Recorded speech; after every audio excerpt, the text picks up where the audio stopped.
लोकसभा चुनावों से पहले सभी पार्टियां मिशन मोड में हैं। देश भर में सबसे ज्यादा नजर यूपी पर रखी जा रही है, क्योंकि इतिहास गवाह है कि दिल्ली का रास्ता यूपी से होकर जाता है। यूपी में बीजेपी एक और जहां अपने 9 साल के जश्न मनाने के साथ साथ लोकसभा चुनावों के लिए भी जमीन पर उतर चुकी है, तो वहीं सपा और बसपा को लेकर तो सियासत की गलियारों में चर्चा ही अलग है।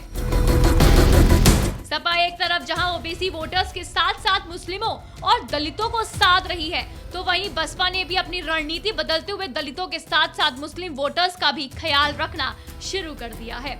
इसी के दम पर दोनों पार्टियां लोकसभा चुनाव के लिए राजनीतिक समीकरण बनाने में लग गई हैं।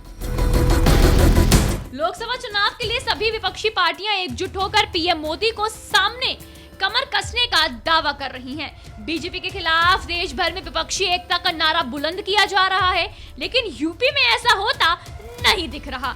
यूपी में सपा और बसपा दो बड़ी क्षेत्रीय पार्टियां मानी जाती हैं, लेकिन इन्हें एक करना आसान नहीं है। सपा और बसपा जाति और धर्म के आधार पर वोट हासिल करने की कोशिश कर रहे हैं, लेकिन ऐसा जब हुआ परिणाम हमेशा आश्चर्यजनक रहा है। बसपा किसके साथ गठबंधन करती है ये तो अभी समय बताएगा, लेकिन बीजेपी को लेकर उसका रुख हमेशा से नर्म रहा है।